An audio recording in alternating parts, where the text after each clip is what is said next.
अस्सलामुअलैकुम। आज की ये वीडियो इंशाअल्लाह ताला बहुत ही इम्पोर्टेंट और हैरान करने वाली होगी, क्योंकि आज की इस वीडियो में आप ये जानेंगे कि शिया लोग हज़रत अली रज़ी अल्लाह ताला अन्हु को ही पहला खलीफा क्यों मानते हैं और हज़रत अबू बकर सिद्दीक, हज़रत उमर, हज़रत उस्मान गनी रज़ी अल्लाह ताला अन्हु को खलीफा क्यों नहीं मानते और इन्हें बुरा भला क्यों कहते हैं, इनकी शान में गुस्ताखी क्यों करते हैं, इनको गालियाँ क्यों देते हैं, और ये भी जानेंगे कि खिलाफत क्या है और वो कितने लोग हैं जिन्हें खुलफा राशिदीन कहा जाते हैं, और ईद गदीर या गदीर खुम क्या है, क्या ईद गदीर मनाना शरीयत में जायज़ है, शिया लोग ईद गदीर क्यों मनाते हैं। इन सारे सवालों का जवाब हम आज की इस वीडियो में जानेंगे, लेकिन आपसे रिक्वेस्ट है कि आप सब वीडियो को आखिर तक ज़रूर देखें। आज आप महसूस करेंगे कि हमने उस चीज़ को जान लिया जो आज से पहले हम नहीं जानते थे। तो शुरुआत करते हैं हम खिलाफत से, उसके बाद एक एक करके सारे सवालों का जवाब हम जानते चले जाएंगे इंशाअल्लाह। जब अल्लाह के नबी हुजूर रहमत आलम सल्लल्लाहु ताला अलैहि वसल्लम ने मक्का से मदीना की तरफ हिजरत फरमाया, यानी मक्का को छोड़कर मदीना शरीफ ले गए, तो आप सल्लल्लाहु ताला अलैहि वसल्लम ने मदीना मुनव्वरा के सरजमीन पर एक छोटी सी इस्लामी रियासत की बुनियाद डाली, जिसे इस्लाम के इतिहास में रियासत मदीना के नाम से जाना जाता है। और यही रियासत मदीना बाद में चलकर बड़ी बड़ी इस्लामिक हुकूमतों और रियासतों में बदलती चली गई, यहाँ तक कि हज़रत उमर के दौर में इस रियासत मदीना का दायरा मदीना से निकलकर 22 लाख मुरब्बा मील से ज़्यादा दूरी तक फैल गया। और इसकी शुरुआत अल्लाह के रसूल सल्लल्लाहु ताला अलैहि वसल्लम ने मस्जिद नबवी शरीफ की बुनियाद डालकर किया। जब अल्लाह के नबी सल्लल्लाहु ताला अलैहि वसल्लम मदीना की सरजमीन पर तशरीफ़ ले जाते हैं, तो सबसे पहले एक मस्जिद की बुनियाद डालते हैं, जिसे हम और आप मस्जिद नबवी के नाम से जानते हैं। अब सवाल ये पैदा होता है कि रियासत मदीना के मकास क्या थे, रियासत मदीना का वजूद क्यों हुआ। तो इस सवाल का जवाब ये है कि रियासत मदीना का मकसद ये था कि हुजूर रहमत आलम सल्लल्लाहु ताला अलैहि वसल्लम को जिस मकसद के लिए इस रुए ज़मीन पर भेजा गया है, वो मकसद पूरा हो जाए और दुनिया के हर इंसान तक इस्लाम का पैगाम पहुंच जाए। मक्का मुकर्रमा से अल्लाह के रसूल ने हिजरत इसलिए फरमाई कि अल्लाह के रसूल सल्लल्लाहु ताला अलैहि वसल्लम ने मक्का के अंदर 10 साल तक इस्लाम की तबलीग किया, अल्लाह का पैगाम लोगों तक पहुंचाया, मगर बहुत कम लोगों ने इस्लाम कबूल किया। तो अल्लाह के रसूल सल्लल्लाहु ताला अलैहि वसल्लम को एक ऐसी सरजमीन की ज़रूरत महसूस हुई जहाँ पर इस्लाम तेज़ी के साथ फैले, जहाँ पर लोग इस्लाम को कबूल करें और दुनिया के हर कोने में पहुँच जाए। और इस मकसद के लिए अल्लाह के रसूल सल्लल्लाहु ताला अलैहि वसल्लम ने मदीना की सरजमीन को चुना। और दूसरा मकसद ये था कि लोगों के जो मामलात थे, चाहे वो दीनी मामलात हो या आखिरत के मामलात हो, उसका बेहतरीन हल वहाँ से पेश किया जाए। और तीसरा मकसद ये था कि मुसलमानों में जो गरीब तबका के लोग हैं, उनकी हालत को बेहतर बनाया जाए और उनके लिए और उनकी माली मदद के लिए कोई ऐसा सिस्टम बनाया जाए जिस सिस्टम के ज़रिए उनकी माली मदद हो सके। और चौथा मकसद ये था कि जो इस्लाम के दुश्मन हैं उनसे बचाव हो सके, उनसे हिफाजत हो सके। और पांचवा मकसद ये था कि लोगों के जो मामलात थे वो अपने मामलात को वहाँ पर लाए और कुरान और हदीस की रोशनी में उनका हल पेश किया जाए। लोगों के बीच कुरान और हदीस की रोशनी में फैसला सुनाया जाए और कुरान और हदीस की रोशनी में लोगों को ज़िंदगी गुजारने का तरीका बताया जाए।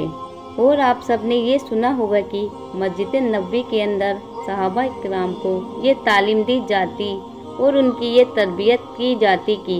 उनकी ज़िंदगी का मकसद क्या है। और अल्लाह के रसूल ने सहाबा इकराम के बीच कई टीम बनाए और हर टीम के मकसद को बताया कि तुम्हारे जिम्मे में ये काम है, इस काम को तुम्हें अंजाम देना है। और जाहिरी सी बात है कि इन सारे कामों को अंजाम देने के लिए जरूरत थी एक ऐसी हस्ती की जिनकी निगरानी में ये सारे काम अंजाम तक पहुंच जाए। तो जिस हस्ती की निगरानी में ये सारा काम हुआ वो सरवरे दो आलम सल्लल्लाहु ताला अलैहि वसल्लम थे।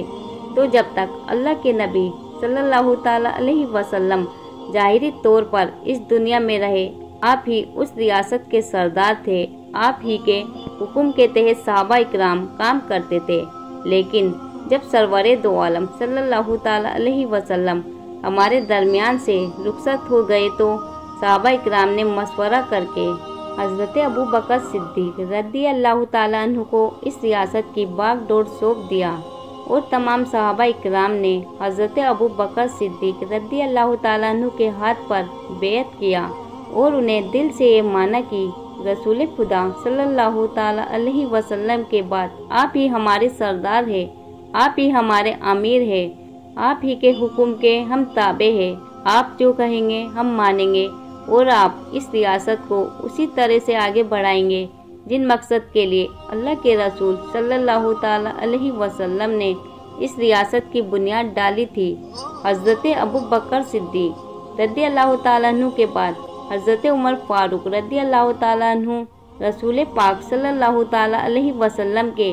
दूसरे खलीफाए रशीद और मुसलमानों के आमिर और सरदार चुने जाते हैं। जब हज़रत अबू बकर सिद्दीक रज़ी अल्लाह ताला अन्हु बीमारी में मुब्तला हो गए जो उनकी मौत और विसाल की वजह बनी और आपके अंदर वो ताकत नहीं रह गई कि आप मस्जिद जाए और नमाज पढ़ाए, आपने हज़रत उमर फारूक रज़ी अल्लाह ताला अन्हु को अपनी जगह नमाज पढ़ाने का हुक्म दिया और अपना जानसीन और खलीफा चुना। हज़रत अबू बकर सिद्दीक रज़ी अल्लाह ताला अन्हु के इस फैसले पर कुछ सहाबाए किराम ने हज़रत अबू बकर से सवाल किया था कि अगर अल्लाह ताला ने आपसे पूछ लिया कि आपने किसको खलीफा बनाया है तो आप क्या जवाब देंगे? तो हज़रत अबू बकर सिद्दीक रज़ी अल्लाह ताला अन्हु ने फरमाया था कि मैं रब ताला की बारगाह में अर्ज करूँगा कि मौला, मैंने ऐसे शख्स को खलीफा बनाया जो रुए ज़मीन में मेरे बाद सबसे बेहतर था। हज़रत अबू बकर सिद्दीक रज़ी अल्लाह ताला अन्हु ने जब हज़रत उमर फारूक आज़म रज़ी अल्लाह ताला अन्हु को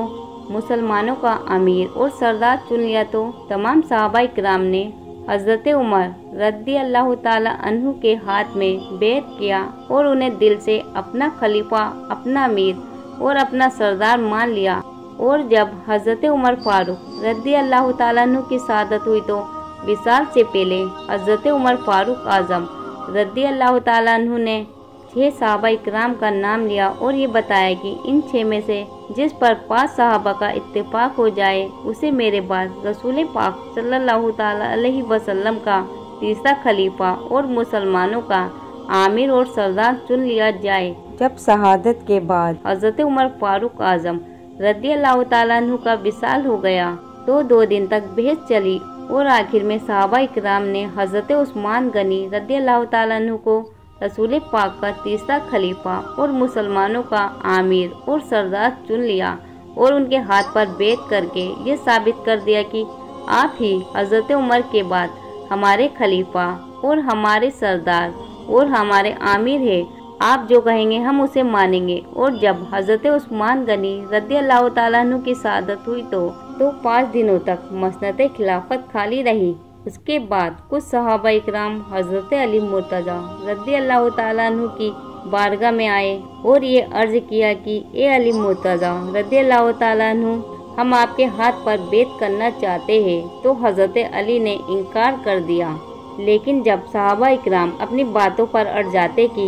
आपसे बेहतर इस रुए ज़मीन में इस वक्त कोई नहीं है और आपसे ज़्यादा खिलाफत का अधिकार इस वक्त किसी को नहीं है, इसलिए आप हमारे मशवरे को मानिए और खिलाफत की बागडोर को संभालिए। आखिरकार हज़रत अली मुर्तज़ा रज़ी अल्लाह ताला अन्हु ने बागडोर को संभाल लिया और इस तरह से हज़रत अली मुर्तज़ा रज़ी अल्लाह ताला अन्हु रसूल पाक सल्लल्लाहु ताला अलैहि वसल्लम के चौथे खलीफा और मुसलमानों के आमिर और सरदार चुन लिए गए। तमाम सहाबा इकराम हज़रत अली के हाथ पर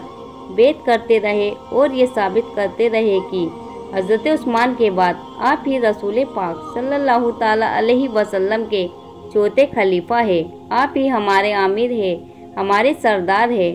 आप जो कहेंगे, जो हुक्म देंगे उसे हम मानेंगे। इस खिलाफत को लेके ईद गदीर का वजूद हुआ। ये बात याद रखे कि शुरू से लेकर अब तक अहले सुन्नत व जमात का ये अकीदा रहा है और इत्तेफाक रहा है कि ये खिलाफत की जो तरतीब है, यानी हुजूर सल्लल्लाहु ताला अलैहि वसल्लम के विसाल के बाद हज़रत अबू बकर सिद्दीक रज़ी अल्लाह ताला अन्हु का खलीफा होना, उनके बाद हज़रत उमर फारूक आज़म रज़ी अल्लाह ताला अन्हु का खलीफा होना, उनके बाद हज़रत उस्मान गनी रज़ी अल्लाह ताला अन्हु का खलीफा होना, उनके बाद हज़रत अली मुर्तज़ा रज़ी अल्लाह ताला अन्हु का खलीफा होना हक है और दुरुस्त है। और जो खिलाफत की इस तरतीब को न माने वो गुमराह है। लेकिन शिया लोगों का अकीदा ये है कि रसूल पाक सल्लल्लाहु ताला अलैहि वसल्लम का पहला खलीफा और जानसीन हज़रत अली है। ये लोग सिर्फ हज़रत अली को ही रसूल पाक सल्लल्लाहु ताला अलैहि वसल्लम का खलीफा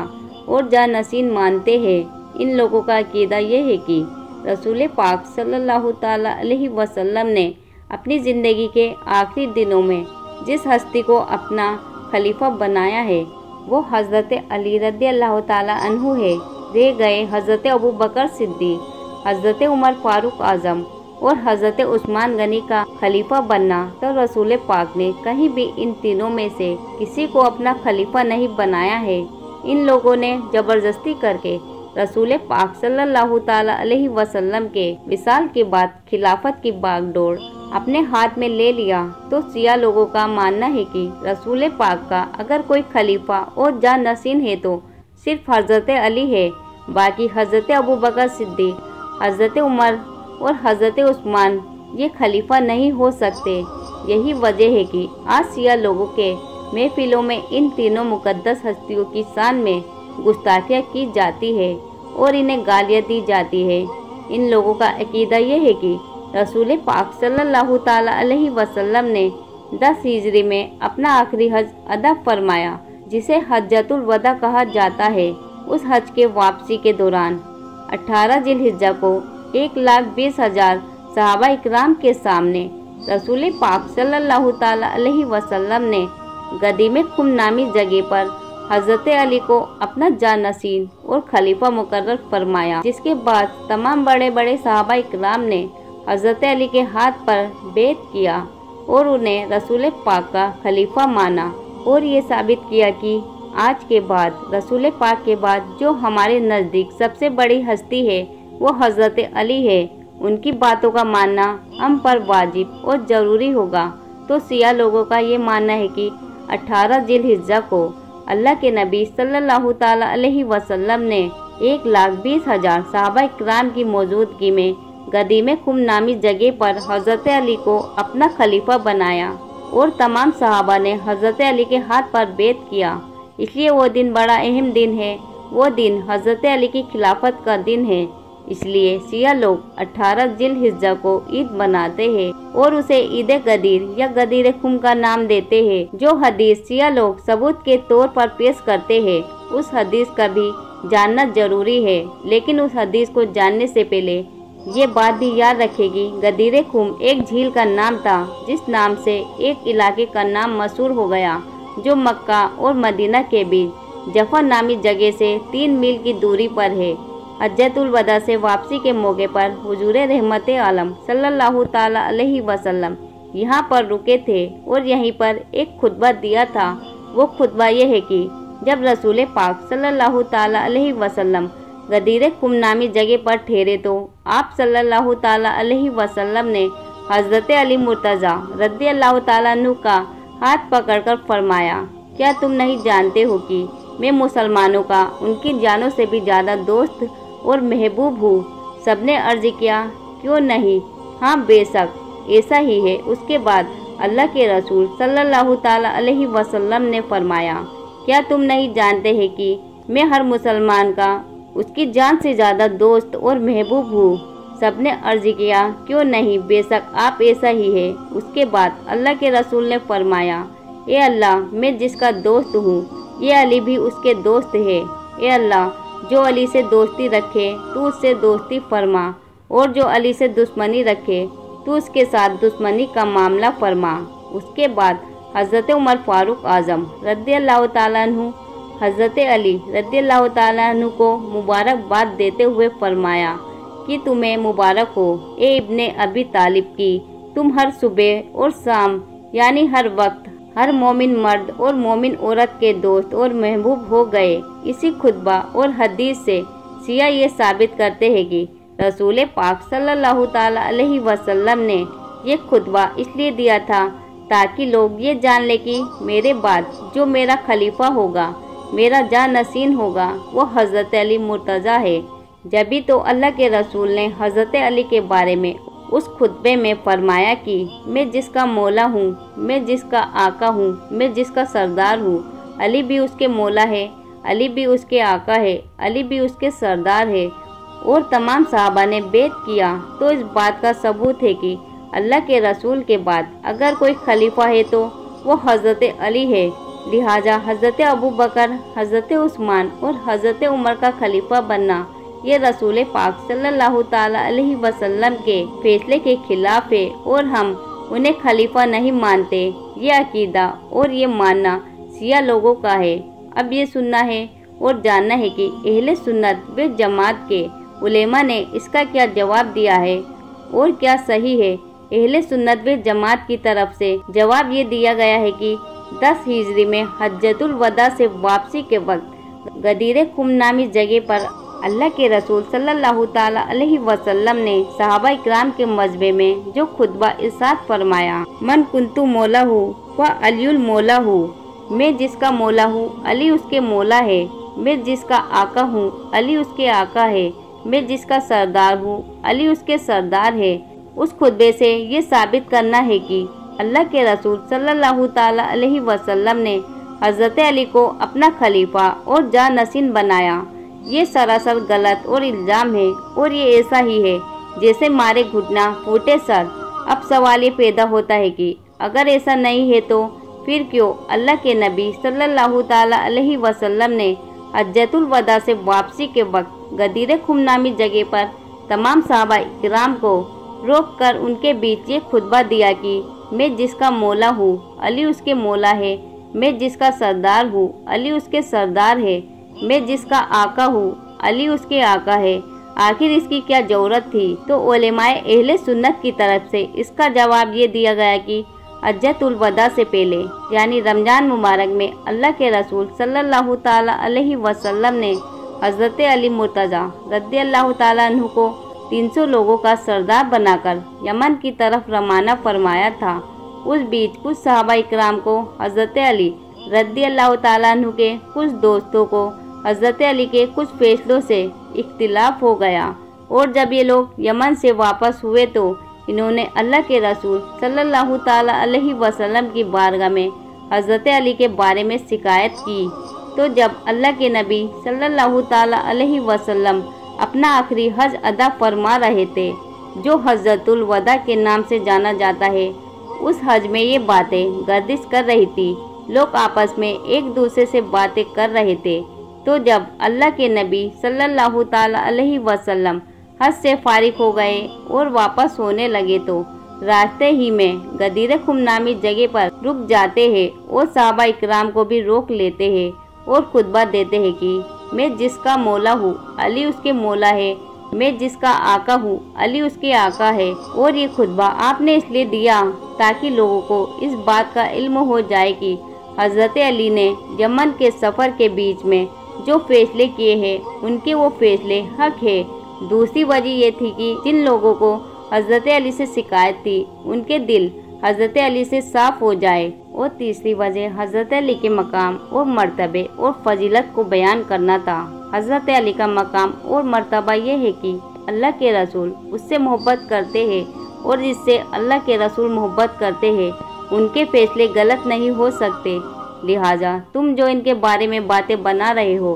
उससे दूर रहो और हज़रत अली के बारे में अपने दिल को साफ कर लो। और एक वजह ये थी कि लोगों को पता चल जाए कि हज़रत अली अल्लाह के महबूब और पसंदीदा बंदे हैं। इनसे और मेरे अहले बैत से ताल्लुक़ रखना, मोहब्बत रखना ईमान का हिस्सा है और हज़रत अली और मेरे अहले बैत से दुश्मनी रखना या नफरत करना ईमान के खिलाफ है।